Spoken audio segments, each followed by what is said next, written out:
Thank you, I appreciate this. You want you one of these? I'm good, KG. You want your ginger shot? I'm good, man, I'm good. I need some positivity today. I'm trying to cover this spread, and your vibe is off, G. What's wrong with my vibe? You got to get you one of these, G. Get to sip some of this positivity in your life, and boom! You see that? Spread's covered. Thank you, Mama. In a minute, G. Ha ha!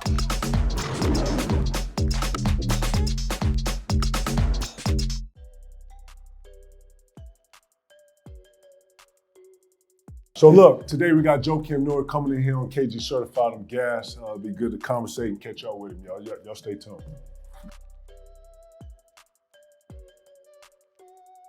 I'm really happy to be here on the KG show. You know, the demographic that we targeting for sure might call this soft. There's nothing soft about facing your shit, you know what I mean? So I'm really excited to be here and talk to KG. I started KG Certified to have a platform to be able to bring not only young players, older players, players that, you know, built the game, so on and so on, but I built it for a platform of conversation. So, you know, it's dope that we can actually go back to this times or the times where we played each other or battled or whatever you want to call it and be able to talk about it. So, you know, it's dope to have a platform to be able to bring the guys on here and do just that. So that's what we're going to do today. I only know KG from the court. So I'm excited for this. You know, warrior, you know, ultimate warrior. And, you know, he got that chip. Nobody really liked competing against this guy, but I loved it. It definitely made me stronger, and that's why I'm here today. In the art of competition, that's what it is. So, you know, I think that he understood where we were. I made it very plain and simple where we were in the art of competition. But yeah, I'm gonna probably apologize to him today because, you know, I'm never here to kill someone's spirit. I'm never here to kill someone's fan appreciation or why you're fans. You know, fans make the game. I really believe that. You know what I'm saying? Fans, I'm fans of people. You know what I'm saying? I'm fans of sports. I'm fans of other athletes. So, you know, to kill his vibe and all that, you know. But then I want to ask him a question, like in the sense of what he asked me, which was what move did I show? Like, what did you want me to do? You wanted me to stop the game and actually show you what move like. So yeah, but in all, Joakim was young energy. He played hard. I respected him when we played, and he was a force. And he made his teams better. So yeah, it'd be dope to have him in here today. It's important to speak your truth, you know, and you know, we have an opportunity more than ever now to do it our way. So I think that's important, you know, as competitors out there on the court. Sometimes, you know, you don't have time for that. It's not about content. You know, you're trying to get W's. That's all it is. So now we can look back at the body of work and really, you know, put our minds to it. Big fella, how you doing? How you doing? Everything good? I'm good, man. How you? I'm good, man. No complaints. First thing I wanted to show you is the move. I caught it. I faced you. I came baseline. I came middle, right, just like this. Boom, you go for it. I went right under, laid you. That's the move. That's what happened? That's the move. When that happened, KG? Come back down. It was like ages ago, like when, like 1864 BC, I hit you with that move right there. We came back there, we went to that side on the fire. You asked me what's up, I told you, get off my dick. That's how we hit. Wow, bro. You see? That's how you did it? That's crazy. In my head, that's how that's your story? That's your side of the story? Okay, let me see. Okay, tell me from your perspective, what did you see? First of all, it wasn't light like that. No, I was talking about it was sweet like that. No, you was catching the rock. Ha, I'm in your shit. Ha, nothing. Right. Nothing light. Okay. Then, you know, that knee started hurting at the end. Oh, you had an ailment. No, okay. Your joint. Yeah. Your joint, remember? Yeah. So when I was catching at the elbow, go back. Yeah. Now I'm dancing. Okay. That's what I remember. Okay. So obviously we had two perspectives of this whole thing. As I can recall, I had to give you mine, right? Because everybody was like, yo, what's the movie talking about? So that was the movie. Come sit down, man. Let's chop, man. So let's do it. This is the moment of generosity. Thank you for coming on KG Certified. I appreciate you, bro. Appreciate you, man. You hear me, man? Respect. Real. Yeah. Respect. You, yeah. I'm happy we did this. No, real shit. It's needed. You know what I'm saying? But no, at the end of the day, just what you were talking about, you know, don't feel bad about it. No. At the end of the day, that moment made me a better fucking player. No doubt. I needed it. No, I'm telling you from a character standpoint. I get it. It was on the court, whatever, and it was competition. But from a big bro shit, like if I can change, I don't want to say this, but yeah, if I could change anything about myself back then, I wouldn't have been so. Man, I was so fucking locked in, man, and I'm trained so differently just to get to a point where it was like kill or be killed, and there wasn't nothing in between. So when I would, it's what it is. You know what I'm saying? And when I heard that man fuck with me, I was like, damn, bro was a fit. Bro fuck with me? Like, oh man. I'm like, oh man, I'm gonna have to apologize to bro, man. That's you know what I'm saying? But then I know too, you go through those life lessons, man. And we not chopped before, you know what I'm saying, before all this and shit, man. It's just good to come into a platform, be peace and and chop. Yes. I gotta ask you, bro, I shoot this motherfucker like this, bro. I saw you shot the free throw, bro. Where you get the joint from, bro? You gotta give me on that, bro. First of all, after that playoff series, so we come back to Boston, I remember I hit like 4 of these motherfuckers. Word. And I was like, this nigga got a jump in there, but you was shooting that motherfucker. That motherfucker was doing. Listen, the ball the ball y'all supposed to go 12 to 6. It's supposed to spin like this. It's not supposed to go 3 to 9. 3 to 9. Do I got it right? Yeah, it's not supposed to go like this. Joakim, the only nigga I know to take the, I don't even know what this is. I gotta consult with Rich Gray and figure out what the axle of the shit, but nigga shot the ball sideways. How you do a 3 to 9 on a 12 to 6? I don't even know what to say. But all I know is when that shit went in though, 4 they straight was times. Devastated. I was like, yo, and then devastated. He was doing shit like this. I was hitting with that. He was doing this. He was doing all this shit. Like, man, so I looked at Rondo, because every time I had a problem or I had an issue with you, I would go to Rondo or Baby. Like, man, this, and then Doe be like, man, he been working on this shit, man. He don't really shoot that shit. I was like, well, he not hit 4 of these motherfuckers. Like, yeah, you might have to get up on that shit. I'm like, man, I ain't getting up on that shit. Matter of fact, you hit 3, then you hit the 3rd one, you went, I'm like, you know what, let me get up on this shit. Fuck out of here. Ambassador with the Bulls, man. I love everything you've been doing, man. Yeah, Real we're working. Shit, man. We're working hard, man. Purpose is strong.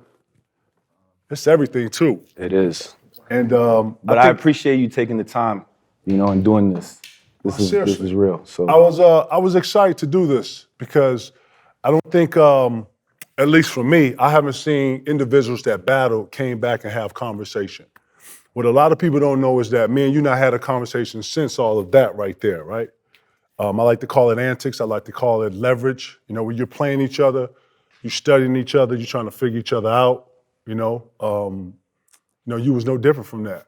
You know what I'm saying? I talked to Doc Rivers and Rajon Rondo and Big Baby. I think Big Baby and Rajon had actually played against you, either in college or whatever the situation was. And, it was more of a conversation of what to expect from you. And then when I played you, it was a different experience. You was more talkative. I could tell right away your IQ was different. You had a different vibration. I could see you gathering the rest of the guys. So all the stuff that they was giving me was totally inaccurate. So that's why, not to say I seen you as a threat or nothing like that, and I never anticipated or meant for that to come off like it was light. Anything we did was always at a high volume. We battled at a high volume, both mentally and physically. You know what I'm saying? At the same time, too, when I'm competing, just like when you competing, or at least it felt like this, you're here to destroy. I'm here to create doubt. That's one of my things. Like I was trying to destroy your will, but it never in another stratosphere would I ever thought that you was a fan of mine. So, I come today and I say I apologize for killing that light, my brother. Real shit, because I take a lot of pride in being a big brother to all the young guys, you know what I'm saying? Appreciate that, But in the form of what we were in competing, that's what it was. And I understood it coming from you too. But I just wanted you to know I recognized your genius, I saw it, I respected it, and yeah, we battled, bro. And there was nothing like that mental play. Because although you could see the physicals, you could see the little whatever's answers, but it was a whole mental part of the game being played in front of everybody's eyes, and it was over everybody's head. So you know what I'm saying? It takes a real one to play that game. You know what I'm saying? Which leads to my first question with you, which was, no, I don't hear a lot about like your makeup or excuse me, your early beginnings. Could you take me to your early beginnings? I didn't know you from New York. Yeah, I'm from New York. What part of New York you from? I'm from Hell's Kitchen, Oh, so wow. Midtown Manhattan. Yeah, I know Hell's Kitchen. Played a lot of tournaments uptown. I think playing in New York definitely like shaped me. You know, my first year at Florida, I didn't play a lot, and that was tough for me. So a lot of my homies uptown were like, "Yo, you got to come and play in these street ball tournaments." So playing at Kingdom, playing at Rucker Park, shout out Roscoe Biggers, shout out A-Mass, Voice of Harlem, Oh, yeah, you know, these on the hard mic. spots. So it was just like, for me, I think that really shaped me. If it wasn't for playing in those street tournaments, I don't think I would have been the player that I was. But before we even go any further, I just want to say, you know, this is a really special moment. I was like talking to some of my vets before I came on here, and you know, I realized that everybody had something to say, and for me, I'm doing this for me right now. This is not for anybody else. And being able to talk to somebody that I grew up, you know, really, you know, admiring on the court, just the way you competed really shaped my game. So, you know, I hear a lot of people like talking about, you know, the moments when we were talking shit, when you were talking shit, and you know, that moment right there, it turned me into an animal on the court. It made me stronger. You know, I remember you shooting that turnaround like silver spoon ass nigga, you know, and you know, I used to hear that from everybody, and that was another reason why I had to, you know, go even harder, because I always had that thing to prove, because you know, Pops was a tennis player. Yeah. So, you know, I think that it made me who I am, and that's why today, right now, this moment right here is for nobody else but for me, to be able to talk about this, because you know, the demographics I'm trying to, you know, reach to might call this shit soft, and there's nothing soft about facing your past. You know what I mean? So I'm proud of this. That's what's up, man. That's what's up. And I want you to know, man, just from growth, you gotta go through those hard moments. Gotta go through those moments to where it does something to you, and you're stimulated off of it. You know, I think today's game, or at least it looks like, you know, things have to have a worth. And I don't care what you get paid. Once you get in between those lines, it's about winning and losing. No one wants to be on that other end of losing. You know what I'm saying? So I like to think that, you know, steel sharpens steel. You know what I'm saying? For real. And if it wasn't gonna be me, it was gonna be somebody. You know what I'm saying? And then I like to think that whatever you took from this, you took and you actually dominated something else, or you dealt with something else. And that's what this is. Our interaction and what we had, I had one when I was younger, and it shaped me to the competitor and the person I was. And that's what I want to be known for, straight up, man. When all this gets stripped down of its purity, and you at your bare and you erect and you like, yeah, that's what I'm talking about. So at the end of the day, I wanted to be labeled something, and I wanted to be known for a certain style. And I really believe steel sharpens steel. You know what I'm saying? Talk about a little bit about what you learned from your father being a tennis player. Well, he was competitive as hell too, Right. you know. So In a different time too, right? in a different time, you know, he was playing in a white sport. You know, he was the only black guy, and this year is his 40 years since he won the French Open. Oh, wow. So a lot of people say, you know, Shout out to he's Pops, man. shout out to Yannick, you know, doing his thing, still doing a lot of stuff with the kids in Africa, you know, building, you know. But as a tennis player, you know, people always said, you know, oh, it's been 40 years since a Frenchman won, you know, the French Open.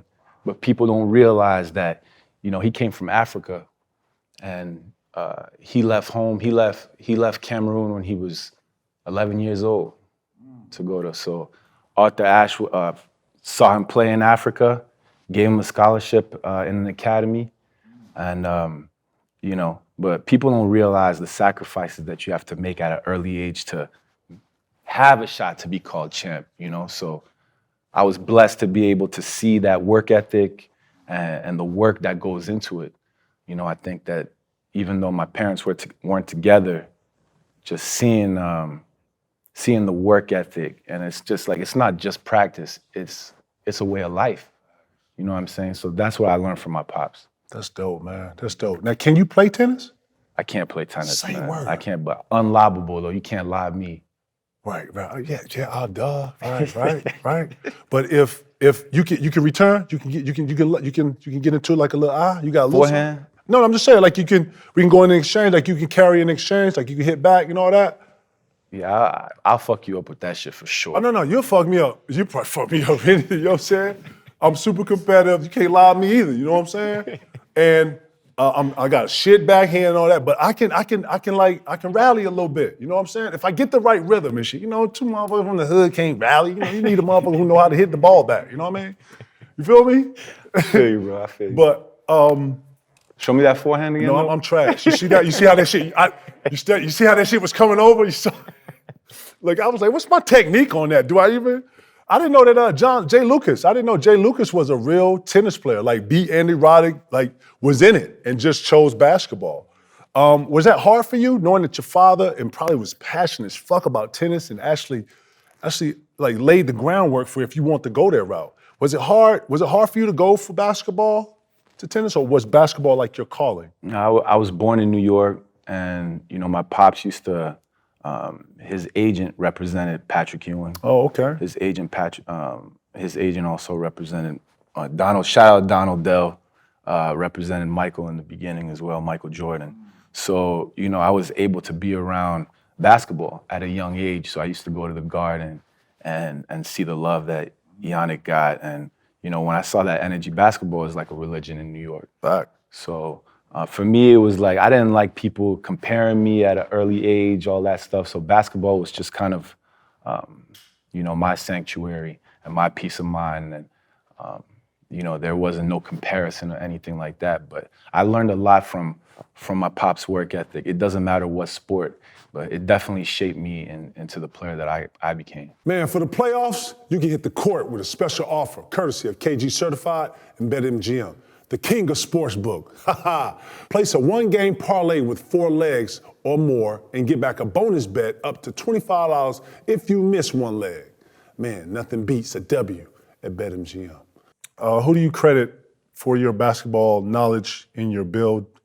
And I know you got to have a coach somewhere, especially in your early days when you're going to high school. You're not in college yet. Who's your coach? First off, I got to ask you: are you Gauchos or Riverside? Nah, I was Long Island Panthers. Oh shit, you went all the way left, eh? Yeah, I went. You went against the establishment. Exactly. Ooh. But we had a squad though. It was like Charlie Villanueva. You know, we had Lenny Cook. Oh yeah, shout out to Lenny Cook. Shout out to Charlie V too, yo. Because man, y'all. Who else was on that team? What guards? Y'all had some guards? We had Dayon Merritt doing a lot of good shit with the kids out there in New York. Shout out Dayon Merritt. We had a guy called Cameron too. He was nice. No, we had a squad. We had a squad. Long Island Panthers. I had a coach called Mr. Green. He worked security at ABCD camp. Oh, okay. So he used to take me with. I used to go with him to ABCD. I wasn't playing, but I could watch everything. I saw Lenny play against LeBron, and LeBron won that matchup. That shit hurt from the beginning, man. It was tough from the beginning, cause Lenny was my guy. So and Lenny's real too, yo. He had a real game. Real game. So he was the #1 player in the country. You know, we're playing in all these street ball tournaments. I'm living with Mr. Green in the summer because my pops was always, I didn't live with my father. So he was always like, yo, come in the summer. Like, come hang with me in the summer. We'll chill, go to St. Bart's, go on all these cool places. And Mr. Green was like, look, if you want to get good at this basketball thing, you got to stay with me. So I used to stay in his house in Flushing, stay on his couch all summer. And you know, playing in all these street ball tournaments, man, for real, that's what shaped me. You know, I came to New York, I was speaking English like this, with an accent. So you can imagine being like a 12-year-old kid, you playing with all inner city kids, playing with Lenny, all these guys. I would never get in the game, never. But I would just watch them, watch what I should do, watch what I can't do. And you soaking up culture, you soaking up New York. Listen, if you ever talk to a New Yorker, straight up, I met Raekwon one time, yo, I thought I was a nigga from the hood, yo. Raekwon was talking to me and lost me probably like at sentence 2. and he was talking God, and he was, real respect to the God too. You know what I'm saying? Shout out to Raekwon, but I'm imagining you soaking up all this New York verbiage and all this. Right. For real. So you picking up on slang, how to do, how not to do. What's today's mathematics, knowledge, God. Oh, okay, yeah. I love Raekwon too. No doubt. So, No doubt. No, but New York, man. I mean, there's not, the culture out there is just, it's on another level. So that's, and being able to play all these street ball tournaments, that's a blessing, You look at Chicago, we're doing a lot of work in Chicago with the kids and stuff, but they can't even do that no more. They taking the playground, they taking the rims off the playgrounds and all that stuff. So just to have a street ball culture, DJs, people on the mic while you're playing. In the trees. I played in New York, yo. Like I'm a journeyman too, bro. And one of my favorite things you should do is go play everywhere. West 4th, Rucker, 155th, Dykeman, Basketball City, downtown. Right. Where else they playing at? Because I wanted to tell you, I took Gordon Malone, took me to Brownsville. Never ran, never will. You know what I'm saying? Like, Steph take me to Coney Island. I'm playing in the Garden over there. You hear me? You hear what I'm saying? I hear exactly what you're saying. Get them badges, bro. You get them badges. Them badges make you, straight up. You got a favorite place to play in New York? Let me hear your park. My favorite park was Kingdom. Where's that at? Kingdom, uptown, right in the middle of the projects. And after I didn't play my freshman year in college, I remember Roscoe, my homie Roscoe, he was like, yo, you gotta play in these tournaments, B. This shit's gonna get you right. So I remember playing at Kingdom, Voice of Harlem on the mic, doing all this shit, like what you gonna do, you know what I mean? Everybody smoking blunts everywhere, you know what I mean? It's hostile. I love it. It's hostile. You need that environment. So now I'm in there, the next thing you know, I'm grabbing the rebound. Oh, wow. I'm not passing it to the guard. I'm bringing it up myself. A-Butter mad as hell. Adrian looking at me like, yo, pass me the fucking rock, I'm the point guard. But I used to like to get the rebound and bring that shit up myself. I got the whole crowd going crazy. That shit really got me hyped. I didn't come from that environment, but to be able to play in that, when I came back the next year, we ended up winning the chip, getting the MVP, but it got me right. Wow. Why Florida? Right. Why University of Florida? I love Coach Donovan, man. Oh, yeah. Shout out to Coach Donovan, man. Shout out Coach Donovan. Real dude. The Irish dudes, they got there's something in the water over there. They different. But work ethic, crazy, IQ. And what I loved about Coach Donovan is he used to do our individuals himself. Oh, okay. You know what I mean? So y'all going through all our shit. Oh, okay. All our shit. He jumping in there? He jumping in there. He's starting. He's starting the workout. He was like, I got the whole thing planned out. So I knew there was not a lot of coaches that would do the individuals, So that was big. That's huge too. And that's growth. And it gives you confidence and continuity. Because now you know what he's thinking and what he's probably expecting from you, right? Exactly. Lord, one of the things I watched you when you was in Florida, like I said, I can't remember the first year, but your second year was so adamant just how you and Al, I forget, I know Corey Brewer was on that squad too, and y'all had another guard or something. Torian Green. Yeah, I'm going blank on all your names, but Lee Humphrey. I watched the continuity, man. Yeah, Torian Green was on that job. I'm watching y'all continuity and just the passing, the big man, and y'all look like y'all have been together forever. Mm-hmm. You know what I'm saying? Talk about that team at Florida and what made y'all special. I think we loved being in the gym. I remember I came into school, I had my 2 bags, and I met my college teammates in the gym. Right away, we checking up one-on-one. I'm like, okay, this is gonna be good, because we were in the lab. We were in the lab and we lived together. That class just lived together. So, and the good thing was, same shit, Coach Don was like, yo, if you get the rebound, he didn't let the point guard come back and get the rock.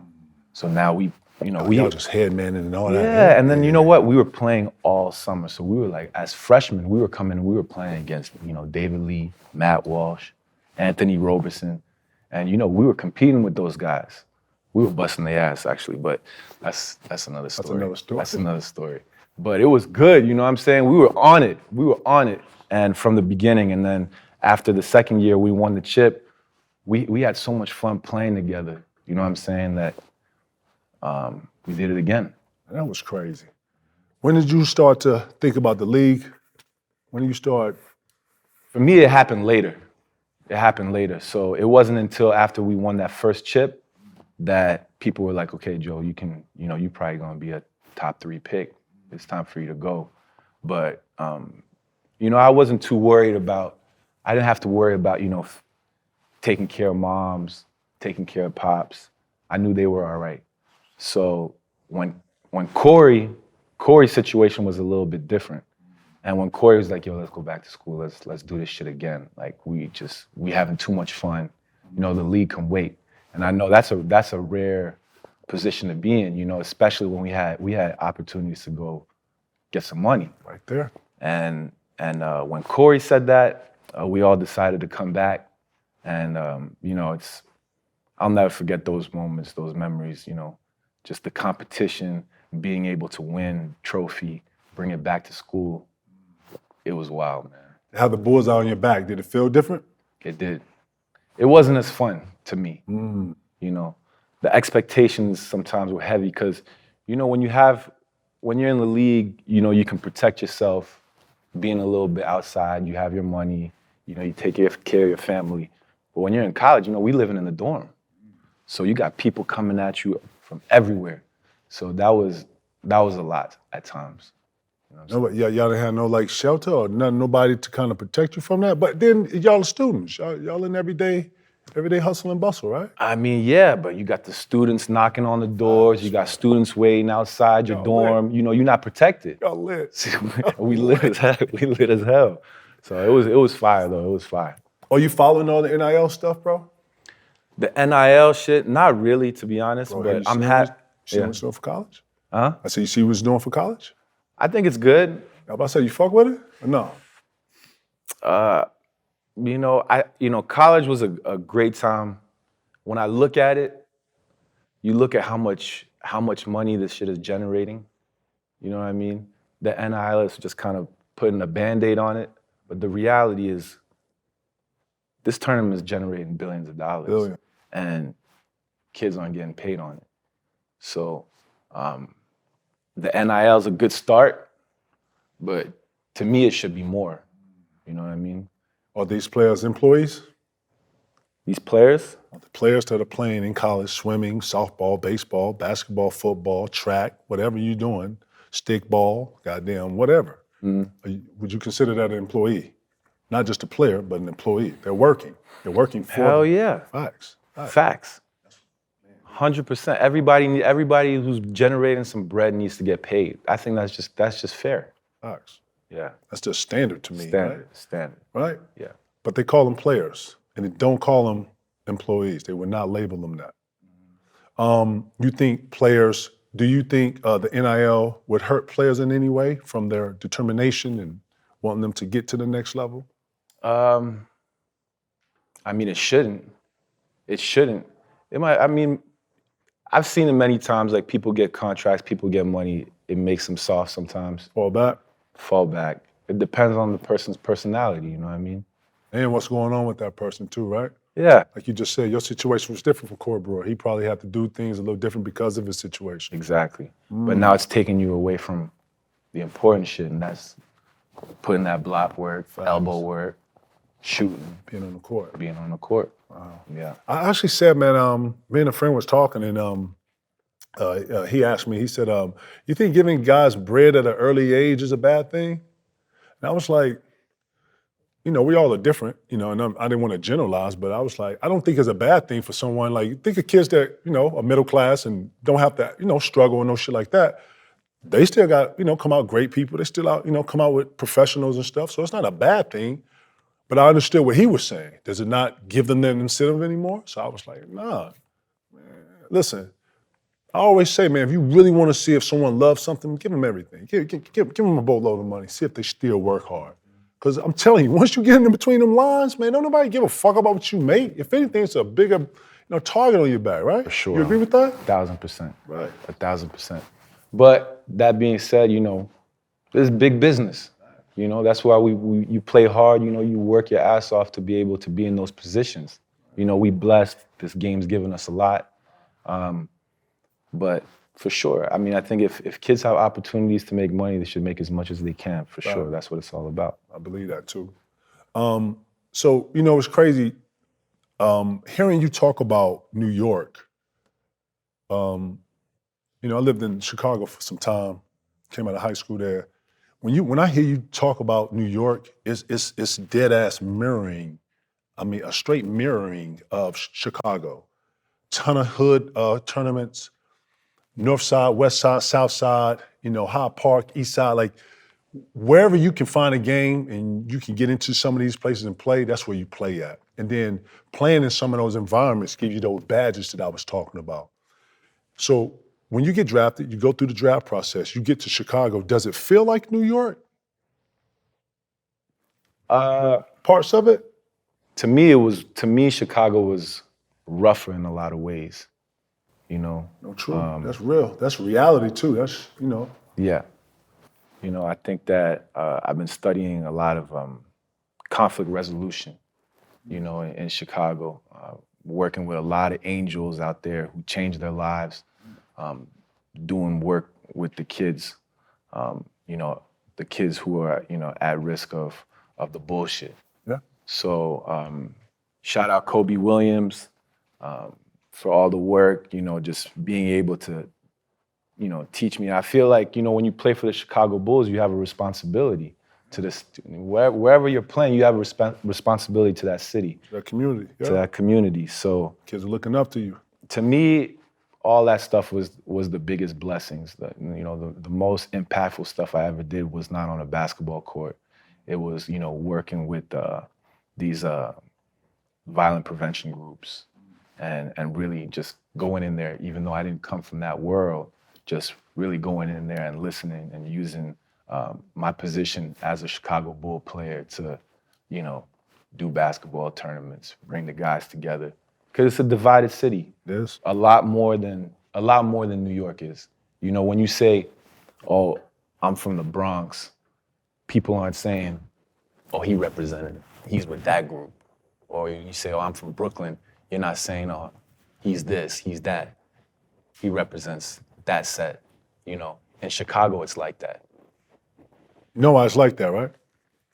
In some of the yesteryears of older times, there was a huge migration of blacks that came from the South trying to get a better life. And when they got to these bigger cities, just like New York, just like Philadelphia, just like in Chicago, they fell upon really, really hard times. And in some instances where the police wouldn't even come to the neighborhoods because it was so bad in some of these rural areas, that the neighborhood had to actually band up and protect the neighborhood. So then all of a sudden, you have these neighborhoods come up with these little street gangs, and they name them street gangs, call them street communities, street groups, whatever you want to call them, but they was real protectors of the neighborhood. When the women and stuff were to get, robbed of their purses and stuff, they went to the local who ran this neighborhood to go handle the situation and vice versa. Same thing with small businesses. Windows getting busted, the little petty theft, things in the neighborhood, keeping the neighborhood clean, came from these city groups. And it wasn't until the soldiers came back from war, now guns and drugs are introduced, creatures of habit, we're the last to get resources, all this stuff compiled, and you got an environment now. But these street groups never went anywhere. If anything, they unified, they was communicative, and when they became problems, when they had all a strategic structuring, and they all wanted to build on something to make their communities better. You know what I'm saying? We can all sit here and talk about the definition of what that looks like. I hear what you're doing back in Chicago. Talk about I think you just touched on it a little bit, but talk about what you're doing in Chicago with gun prevention, with bringing these groups together to at least start dialogue. Because I feel like when you start dialogue, a lot of these groups look at themselves as they are different going into the dialogue, and once the dialogue starts, they see that they're very much alike. They're very much on the same page, and they're very much parallel in their efforts to make something better. Yeah. You know what I'm saying? I want you to speak a little bit on what you're doing back in Chicago, because I think it's not only what's needed, but I think it's so important for people to hear. I appreciate that. No doubt. And salute you too, King, for that. Appreciate that. Real shit. We're working with a lot of violence prevention groups, and being able to bring them together through sports, through basketball. So we do the basketball league. It's not about getting the top talent. It's about bringing the guys together and giving them a voice. You know, obviously there's a lot of hardship in the neighborhood, and if we can bring them together as much as possible, I think a lot of beauty can come out in the unity, you know, and being able to talk, and because everybody's just so divided. So I think that one thing that was really important was just being able to bring the guys and come to the game, give them tickets. You know, I think that also gave me a lot of strength when I was playing, because I knew I was playing for more than myself, you know, and that's why when I played in Chicago, I think it just definitely, I had my purpose was stronger than ever. And still to this day, look, I'm done playing, I'm still on it. And, you know, the reality is the violence isn't getting any better. True. So, you know, I'm not trying to come over here, I'm not going out there preaching to anybody, but, you know, it starts with just doing shit like this. Like, you know, when I'm walking in the street, I'm in New York, people might be like, yo, fuck KG.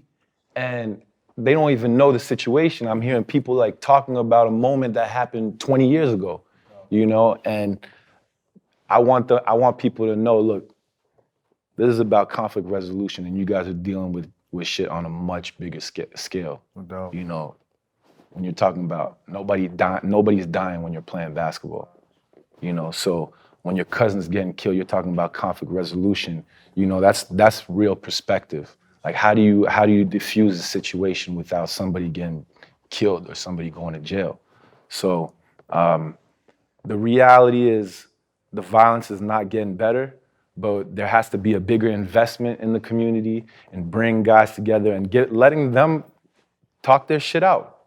You know, it's not about me. I don't like coming into environments like that, preaching and telling about it's not about my story. This is about the guys coming together, and if I can help bring the guys together, I'm gonna do that. I love that. Bro, if you need any help with that, let me know, bro. I'm interested in not only bringing people together, but starting to talk. And changing the script, bro. The script needs to be changed. I feel like these young kids are looking for, or have an ideology of an idea that they want to believe in, but don't know how to execute it. I think the old heads want to help these young guys, but don't know how to go about it. And I think when you get them together, it's beautiful, because you get an older generation and a new generation coming together. I can't say that everybody, or it doesn't always feel like they want them two to be together. Sometimes it feels like you want it at odds, or it's felt like it's promoted to be at odds. And anything that can change that narrative, or anything that can change that script, I'm all for. So you let me know, bro. I'm real shit. I love that. That's why I came here for. Real shit. You know what I'm saying? Yeah. I want you to know that, man. And man, I love what you're doing with Africa, man. I see the African League, bro. Talk about it, man. Is that a real thing? Yeah. It's coming? Yeah, it's coming. It's happening. I saw your reel. You know, you and your team sent me. I was like, it had Obama endorsing it. It had the league. Talk about the African League, man. Well, it's something I'm really proud of, you know, just to be a part of a league. So now you look at it, you know, when you're a competitor, when you're in it, you don't look at the big picture. Yeah, you don't look at the wide scope of it. You win it. You in it. And now it's like, okay, I'm a part owner of a league in Africa. This is really special, because I would go back in the summers, you know, at the height of my career, and shit, there's so much work to do. And you're alone. And it's like, you can't change a culture. Like, you can't do this shit by yourself. So now it's about bringing, you know, your network, bringing all the people together to do good shit. But when this opportunity came to be able to be a part, to invest in NBA Africa, for me, it was no brainer. I was like, this is exactly what I'm looking for. You know, but basketball is not a big part of African culture yet. But, you know, you look at Joel Embiid, he's probably the MVP of the league right now. But the reality is, he started playing basketball at 16, 17 years old. Very late in his life, yeah. So imagine when they lower the hoops and they got the little shorties. Wait till these young African boys come in with the hezzy. Right, when they to put their own lick on it. Exactly. Right. So we don't have that yet. Right. That's not there yet. So the league is great. You know, the NBA's invested. A lot of big leaders are invested, and now I'm at the table with the big dogs. So I'm learning a lot. I'm learning a lot about business, but at the same time, it's like, yo, let's really focus on the grassroots. And what I'm hoping for is like, OGs who are done playing, who want to give their experience, their leadership, like we can go and do that. And the reality is we so blessed in America, people don't realize like Cameroon got one indoor court in the whole country. One? In the whole country. So now you start building infrastructure, but you have the OGs coming in and really showing these kids how to really hoop. It's a wrap. How are they building it? Are they building from Legos like Nigeria, Cameroon, Ivory Coast, like some of the bigger, South Africa? Are they starting with some of the bigger countries? Right now there's three big arenas. So they're in Senegal, where there's probably the two best academies for the kids on the continent to learn. Okay. So Amadou Gallo Fall, who's the president of, he was a scout for Dallas. Yeah, I saw that. Yeah. So we were tight coming up. I almost went there to go play with Dirk when I came in, but we always kept our relationship. And when he became the president and there was an opportunity, I jumped on that. But right now, the big structures, the big stadiums are in Rwanda, in Senegal, and in Egypt. But we still have, we got ways to go. But the talent is there for sure. Really, I saw it on the reel. I saw obviously I'm on social media and I see bits and pieces. I saw J. Cole go in the league, play. Do you see, matter of fact, on a scale of 1 to 10, when it comes to skill, what's Africa, the continent, as we know basketball? Mm-hmm. And by the way, basketball right now is an international, it's a European sport right now. Mm-hmm. The moves that's in the game, the Euros, the flopping, don't look American.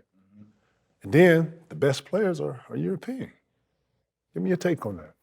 You agree with that? There's a lot of great European talent, but there's the talent is coming from everywhere, man. Yeah. And it used to just be States. Ain't no more. So it's not like that no more. So, but what people in the States have to realize is, I don't care where you're from, you have everything here. You got everything. You got the best facilities in the world are here. The best coaching is here. But I feel like the kids are spoiled. Not as hungry. Not as hungry. As the world. As the world. The world is hungrier. So that, to me, that's where I want to put my energy. When I'm talking to a shorty, he's not looking at me like, he's not playing no more. Like, I don't care about my Instagram's not going to be as lit as it was when. I'm not trying to hear all that shit. When I'm talking to you about basketball, I want you to be 100% in it. And I have an experience in this shit. I played against the best players in the world. And if you hungry and you really want it, I want the kids out there to really have an opportunity. So that's what this league is showing these kids. They don't have to fly all the way to the States to go to, boarding school or go play NCAA. You don't have to do, we were just talking about NIL, that there's a league out there, a professional league, and you don't have to leave home. So obviously, Africa's a huge continent. There's a lot of different cultures. South Africa's culture is very different from the North, and East, West, vice versa. It's all different.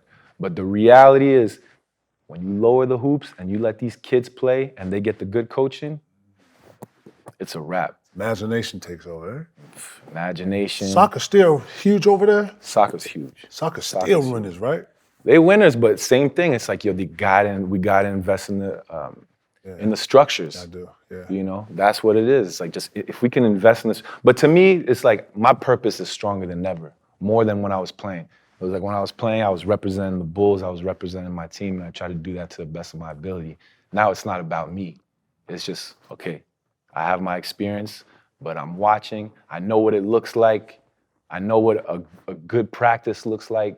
I know what getting better looks like, because I lived that for most of my life.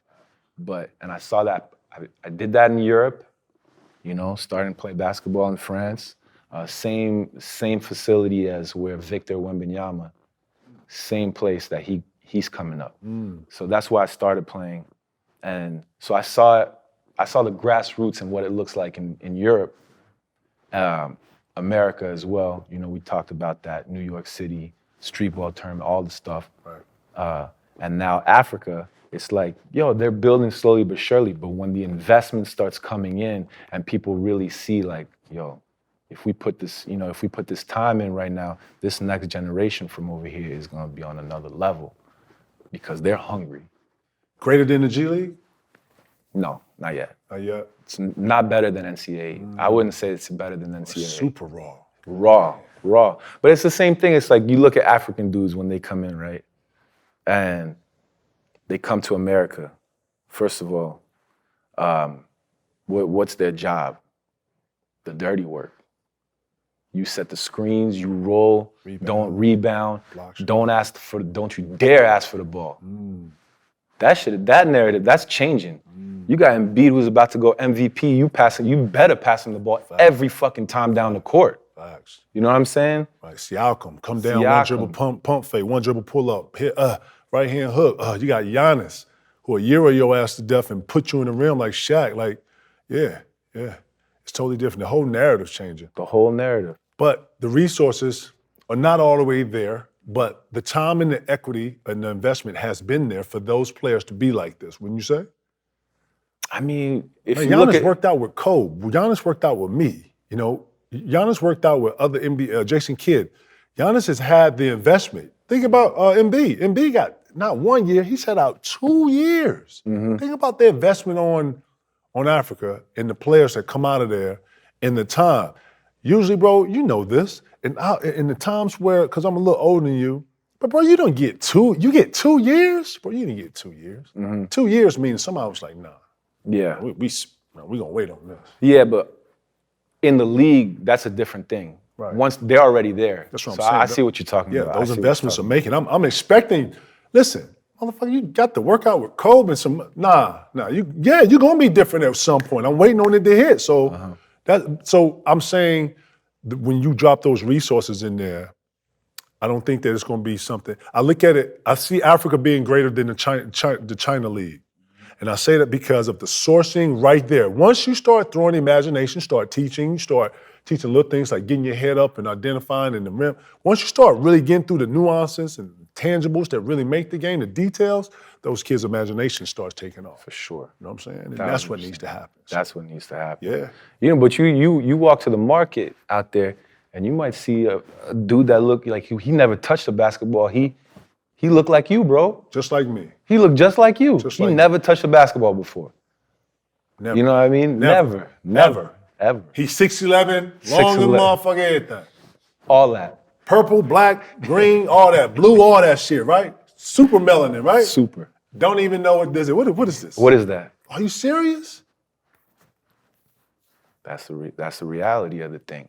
So now we building course. You know, there's a lot of people doing a lot of dope shit. We just gotta keep it up and keep building. Damn, man, that's 20 years behind? 20 years behind. 20 years behind? 20 years behind. Damn. How you speed that up? Camps? Involvements? Because I know the NBA does something over there, right? Or they go over it every year. I know Mutombo used to be big at that. Shout out Mutombo. Yeah, shout out Mutombo. Yeah, what's the guard from Toronto? I'm going blank on this name. Help me, Rich. What's the African name? Yeah. Masai. Yeah. I see him sending a huge charge. So every year now, I think we need to put the investment of these camps, fly some of the old heads over, let them, because, you know, they know us. And then it's so hard on some of these young guys who are playing, play the whole season. I know you don't want to take your summer and go over to Africa. Yeah. And then two, I think that script is going to start changing, right? That's the reality. At the end of the day, it's taking your time. Facts. It's giving your time. 'Cause that's everything. And that's the most important thing. You know, we get some of these OGs to come over there. That means a lot. It goes a long way. It does. And these kids, they appreciate it on another level. So that's really what my focus on, more than, you know, the investment in the league. All that stuff is great, but focusing on the grassroots part. if we get this piece right, then the league's only gonna blossom. Right. You know, so I love talking about this with the guys and see really who's into it. Sometimes I talk to guys about it and they're like, man, they're not interested. But the guys who are and who are like, yo, I want to know about my heritage a little bit, you know, it's deep. You know, going back, we did a beautiful trip with D Rose last summer. We brought his high school team to Senegal, so he was playing against the best competition in Africa at the NBA Academy. And it was like the cultural exchange was beautiful, you know? So being able to do that trip, I had just got married, I was on my honeymoon. Pooh was like, okay, I want to do this trip to Africa. I was like, I'm not missing that shit. So we went. It was awesome. We went to go visit the slave castles, you know, and then it became a trip that was bigger than basketball, you know, because now you got kids from Chicago coming in, competing against the guys in Africa. They in Africa, they looking around. And the same thing, it's like you don't even have to preach, you don't have to say much because they're just, you know, taking in this experience. They're coming back to their neighborhood and they're like, yo, Inspired. How was Africa? And they have a real story to tell, you know. So talk about perspective. That was one of the dopest things I ever did in my life, to be honest. That's dope. You got to go through and shit. You got to go through the whole shot and do that, boy. Farragut would do something like that, man.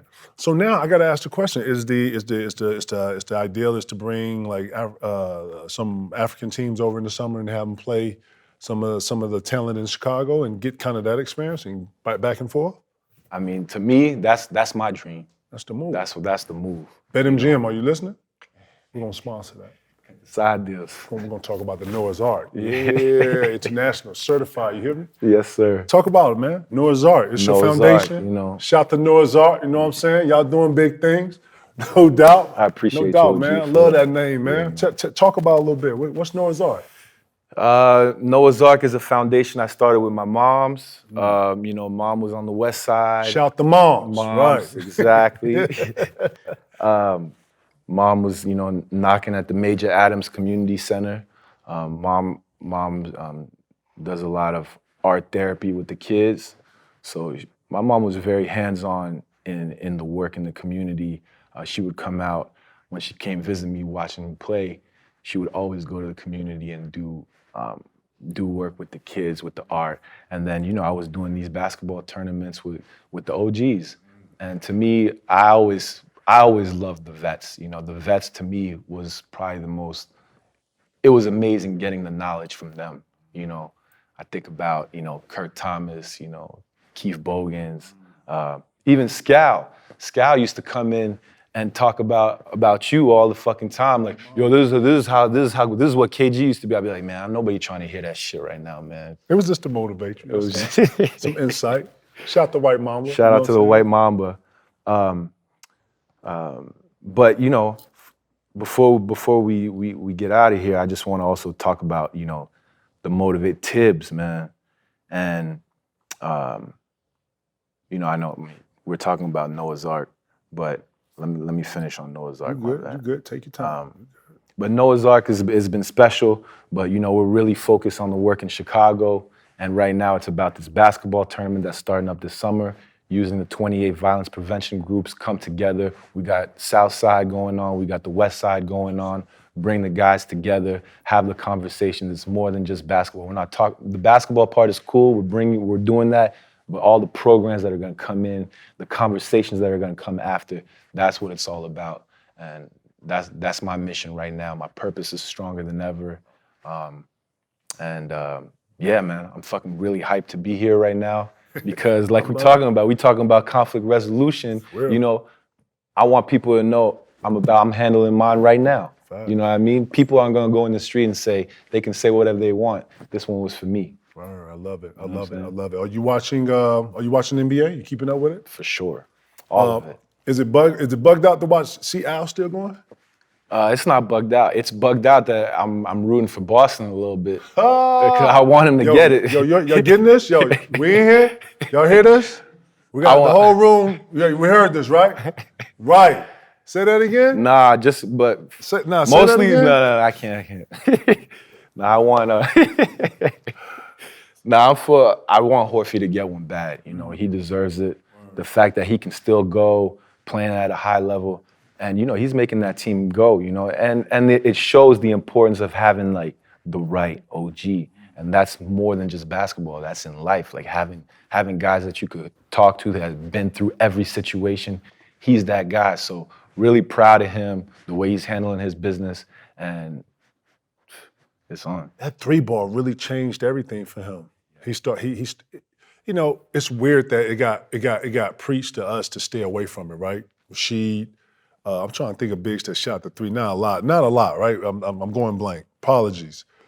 Dirk, but I'm watching the re-emergence of a guy like Brook Lopez.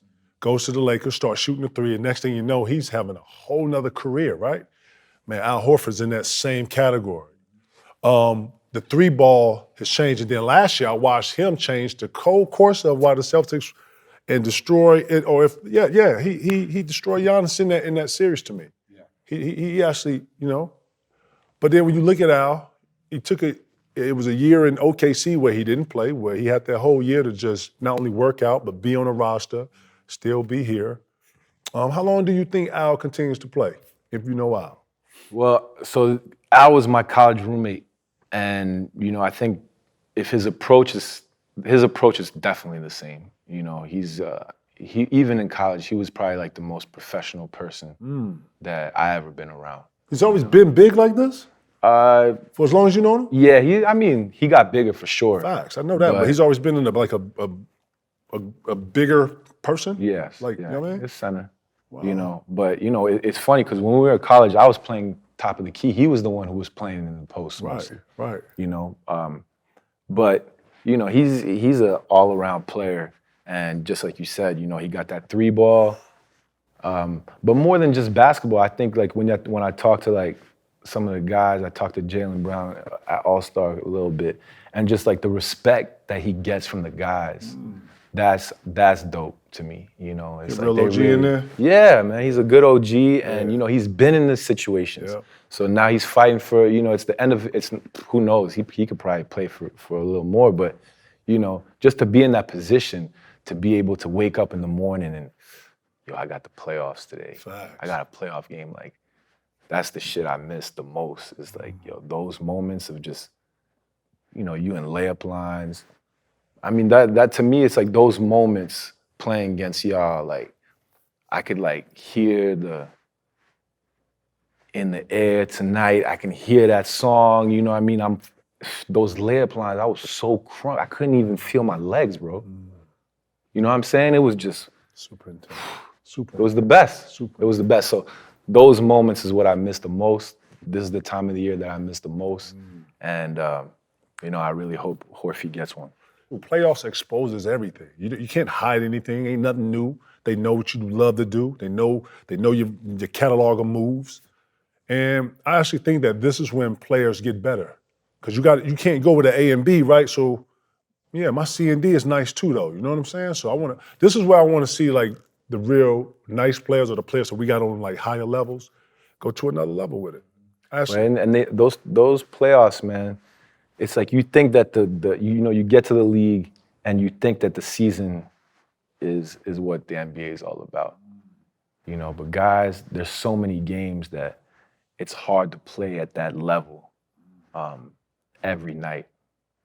I think some guys do it, but as a whole, when you get to the playoffs, I mean, that first time I hit the playoffs was against you guys. You were hurt that series, but that series, like, it changed my life. Great series, by the way. It was hard watching that shit. It was hard sitting there and not being able to physically contribute. When you give me your assessment on today's game, man. Like, you're still young enough to be understanding of these young guys. The funny clip I love on the internet is when y'all in the summer playing and y'all doubled Booker. And he was like, man, I'm trying to work on my game, man. Like, ain't no double teaming him in summer. And you're like, yes, it is. And you just kept it moving, like on some OG shit. Yeah. What's your assessment of the young generation right now, man? I think that the game is different. The kids are just way more polished, man. It's like everybody's better. And the difference between 1 through 8, right? Skill-wise. Yeah. But 1 through 8, you're the first seed against the 8th seed. These games are close. Like the talent, you're the 15th guy on the roster, the difference is not that big. You know, these guys are getting better. I think the talent is better. And it's just different, you know. Guys, if you can't shoot the ball, you're not playing no more. Facts. You're not playing no more. You think the 3 ball is the difference in generations? I think so. It's made the big not so traditional. Your traditional big right now, I don't give a fuck how nice you're on the box. If you can't shoot the floating 3, if you can't take the trail 3 or make a 3 in the corners, and it's got to be, I'm talking about like 6 for 10 type shit. You got to be like 60% from those 2, and he giving it to you. You ain't doing shit on defense. They're not having bigs come up no more and actually be up. Steph Curry comes off of a top screen and roll. You're in the paint. Like, ice. It's no ice. They don't no push ice. things to the side no more. They're not. Man, 150 to 145? Like, No, come it's on, crazy. man. What the fuck? Come on, man. It's Man, crazy. we'd have been fighting in the locker room, bro. For real. Like, yeah, but it's all designed for a different audience. And this different audience won't sit to be hyped up like that. They're selling offense. And then come playoff time, they'll feel like they're selling defense. Because I'm so hyped in, you know what? Me and my homies would be sitting here watching the TV, man, and it'd be like 140. And, you know, I'm like, God, damn, 140? Yeah, it does trip me out. Like yesterday, I'm watching the game, and I'm seeing like, I'm not even gonna, whatever. He gets the offensive rebound. Yo, you got Chris Paul on you. You got small guys on you. You throwing that shit out for a 3. I'm like, yo, come on, man. Yeah. Analytics. Go up. Analytics. Go up. Analytics. That bugs me out. That trips me out. If you was commissioner for 2 years, what would you change? Damn. It's a tough question. Certified, Lord. Gotta have you on your toes, you know what I'm saying? What would I change? Yeah. First thing you change in day 1. Well, I'm happy that they changed the PIF. I think that the weed thing was great. I'm really happy about that. Guys can just, at the end of the night, Relax. can relax. See, we didn't have that. Nope. And so I'm happy that they did that. That shit took a lot of careers too, bro. A lot of careers. And they never did anything about drinking and all that shit. Took it out of the locker room, but I saw drinking as such a bigger, harsher habit than anything else in our league. Obviously, harder drugs are harder drugs, but I was watching motherfuckers get drunk on every night and me, you know, like, it was like, what the what? Like, nah. Because you need your liver and your kidneys and all that, you know what I mean? But yeah, I'm glad they actually relaxed on that and guys can actually have solutions to some of these ailments that they have. Because, you know, nobody wants to say this, but anxiety is a real thing. You know, some of these conditions are a real thing, you know? Aspirin ain't gonna fix it, but so much, you know what I'm saying? So I totally get it, man. Yeah, I think that one was really important because I don't think people realize you're playing a game at the highest level. You got 20,000 people going crazy. You know, you think with that kind of adrenaline being on the court, you think that you're going to sleep at 12 o'clock, just, oh, the game's over, it's time to go to bed. Like, I couldn't shut it down. No way. I couldn't shut it down. So I'm happy that guys have that outlet to just be able to calm down, meditate on it, and get some rest. And I think the rest is the most important thing. You know, guys are getting hurt left and right. Yeah, I was gonna say that, man. You see how they talking about 65 games, and you see how are you a fan of load management? Not really, but I mean, it's tough, man. I mean, everybody's different. You know, it's like you look at how people are talking about Kawhi and shit. Yo, homie's fucked up. Homie's fucked up. So that's load management. Just because it wasn't my way, you know, it wasn't the way we were raised. But at the end of the day, you know, I can't be over here just because it wasn't my way and say, you know, what's right and what's wrong. You know, some guys need that shit for real. So is it hurting the game or is it helping the game or hurting the game? Would you say? Load management? Load management. I think there's a lot of analytics in it that's just taking away the soul of the game. You know, listen to the guys. Like sometimes, sometimes you got to play through shit. Facts. So and you know what? That's how you get your respect. Like when I go around in Chicago and people are like talking to me and they're like, "Yo, thank you for your services." That's because I was playing through shit. Facts. You know, that's because I was battling in the playoffs. you're not gonna get that because you got a big contract or, you know, just because you were a good team. No, you gotta fight through that shit sometimes.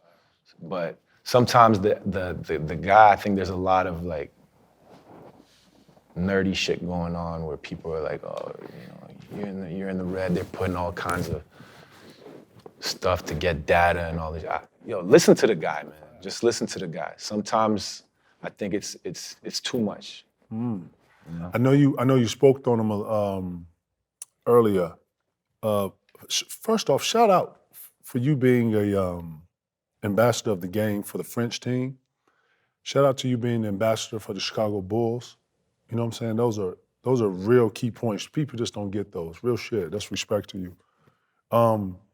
Talk about Victor a little bit, man. Is he as advertised? I see him do one-legged threes. I see him. First off, how tall is bro, man? Bro, 7'7" for real? Yeah, he's like 7'4". He look like a 7'4" KD. Yeah, like long wing, biggest wingspan NBA. Holy in the shit. NBA right away. He can shoot that moment He can too, shoot right? that for real. And we'll see. You know, there's a lot of expectations on him. I hope that he gets a good coach. He's surrounded. He's in a good environment. You know how that can be early on. So if he's in a good environment and a good structure, I don't know him well enough to really know who's gonna be coming with him when he gets to the league and stuff. But when you come in, you're a top pick. You're going to a not great team. Then that's why these playoffs are so important. Because when you have that playoff energy from the locker room, and the guys that played in it, they can be like, yeah, we fucking around right now. It's January, but when that shit, when April, May come, Real. That's a whole different animal.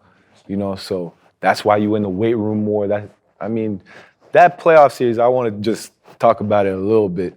Is just that first playoff series just shaped my life, man. It's my basketball career. From what perspective? What do you mean? Just playing against Perk, I was getting pushed around. Yeah. And that summer, I remember I was like, okay, like that's not happening no more. That's not happening. It motivated me like crazy. I remember, even I'm in my house, I'm smoking. I'm like, I'm putting the blunt down. Like I gotta focus. I gotta stay focused. We gotta go back because that feeling. There's no better feeling than I'm going back doing my push-ups. Celtics circle on the calendar. Real shit. I love the real shit. This is a platform for all the older cats, all the cats I banged against, all the cats that I played against, all the cats I respect, all the cats that got something positive going on. I'm here to echo what they're doing on this. You know what I'm saying? I got partners. I don't have no boss in this. And so I left Turner with all that experience and came over here and got with Showtime, and we're just building something. So I wanna keep doing that.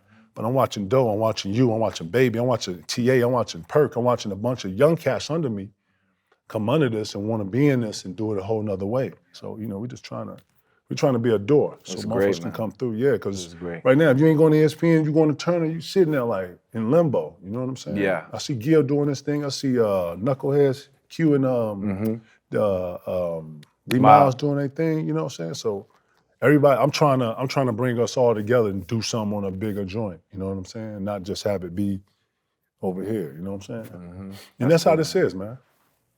I'm a huge fan of the younger generation, man, or generation that was younger.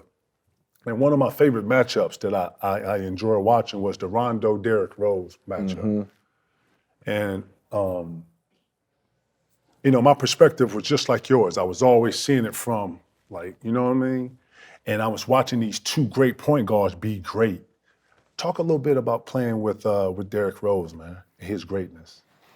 I mean, Derrick is it was awesome playing with that guy.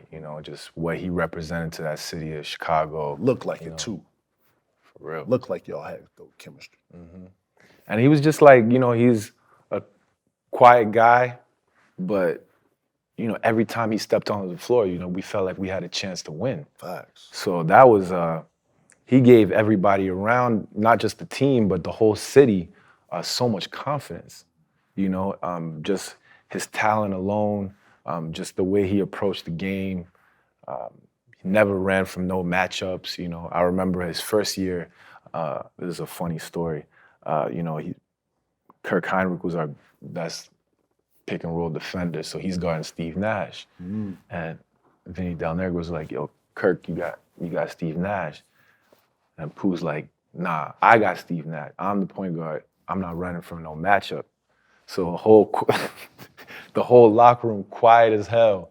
But that's the kind of guy, and like Pooh was not taking no for that as a rookie.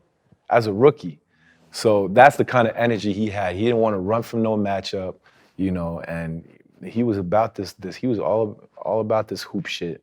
And he was the quiet guy, I was the loud guy. So we were kind of, even though we came from completely different worlds, we meshed like we were brothers. We're still brothers to this day. And that's something I'm proud of. It's like, it's not about, I'm proud of our brotherhood with those teams, like Luol Deng. Shout out Luol Deng, all the work that he's doing in South Sudan, president of his country in basketball. They just qualified for the World Cup, doing real shit. Shout out to Luol Deng. Shout out Luol. Doing big things. Look him up.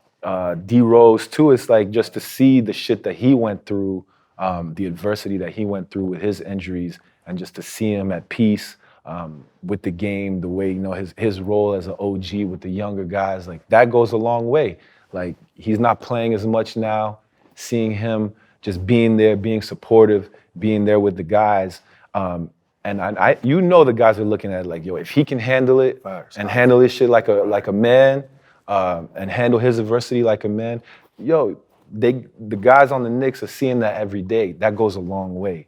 So, I appreciate that guy, not just as a hooper and the greatness that he was as a hooper, but the way he's handling his shit. You shocked he's still in the league? Yeah, nothing shocks me with that guy, man. Nothing shocks me with that guy. But I like his mindset. I think that people in his position, there could be a lot of he could be bitter about a lot of shit because the injuries probably robbed him of some of his greatness. But to see him at peace with it is what I'm the most happy, because that's my brother. At the end of the day, win or lose, I don't give. It's more about seeing him happy. That's what I care about. I love that. Yeah. That's what's up, man. And I'm not. I look at bro as Lord, great. And when you great, you just don't put that out. It just don't go nowhere. You great for a reason. It's a lot of times in between what's between your ears. You know what I'm saying? So when I watch him play the other night, Tibbs threw him in there. Him and Tibbs still together, by the way, right? They gonna go forever, right? When I seen Tibbs threw him in there for like 2 seconds, he got the joint through the lob like it was, I'm just in Central Park. I'm just chilling. I'm like, yeah, man. Big shout out to D Rose, man. I'm a huge D Rose. It's not over. It's not over either. Nah. Keep it going, B. Nah. Tibbs might not be playing him right now, but he might be somewhere. I know. You never know. Listen, it's good to have him right there where you can put him in there. And he ready. He's sitting there, you know what I'm saying, on go. So yeah, shout out to D Rose, man. That's my dog, man. Bro, I gotta ask you this, bro. Would you ever get into coaching? Hell no. Hell no. I don't fuck with coaches. I'm saying it's like you got a lot of knowledge, bro. You got a lot of energy. You got a lot of vision. And you got a lot of knowledge, man. You gotta, some of that shit, you know what I'm saying? I know I heard you just say you got married. I don't know if you got kids, but at some point you gotta pass this down. And I'm sure you do this to when you dealing with your African teams and everybody else, but I want to know that. Would you go back to Florida, take a coaching job, or would you? There's too much politics in coaching. I coached All-Star game. The rookie sophomore game. Oh shit. And there was a kid on Houston, and I didn't play him at the end of the game, and he should have. It was an All-Star game, but I got competitive, and I was like, yo, I want to play these guys. I'm trying to win the game, though, Joakim. So right? I leave the arena. And I see he's walking with his grandma. And I'm like, oh, shit. And grandma comes to me, how you gonna, this is an all-star game. You should be ashamed of yourself. You don't play my son? And I was like, grandma, you know what? You're right. I should have played your son. It was an all-star game. And he's like, grandma, chill. And I should have put him it was the all-star game. Everybody deserved to play in the all-star game. But that's the kind of, man, that shit fucked me up, though. Damn. You just fucked me up. I'm sitting up here like, Damn, grandma, you didn't tell grandma you was trying to win that motherfucker? Grandma trying to win it. That's Like, a baby, man. You put can't. my baby in there. Fuck out of here. Exactly. It was an all-star game. We drove 200. Right. Probably we got right in your shit. You know what I'm saying? What's next for you, man? What's next for you, man? For me- Listen, I got to throw this before you even answer that. My bad, not to cut you off. Excuse me. But, bro, you got a personality, bro. You ever fuck with content, podcasts? Man, what's next for you? Look, that's another reason why I'm here. You know, I'm trying to figure it out. You know, I got my purpose work in order. I know a lot of my energy is gonna go on that, but at the end of the day, I love what you're doing right now. You know, the content is, you know, it's the future, you know, because we need it, man. It's like there's too much bullshit on the internet.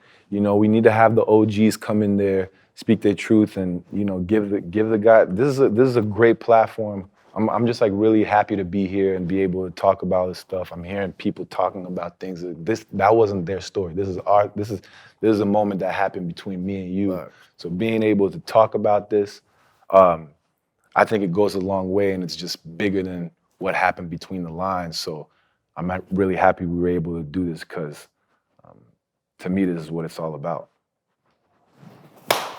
Yes, I respect that. That was great. That was great. That was great. Man. Certified, for real. Man, certified, man. Ain't no outro, man. Certified. Yes, Lord. sir. Right. So, big bro, if you could, this is the Wall of Fame. If you could, bless the wall. So all the guests come in here.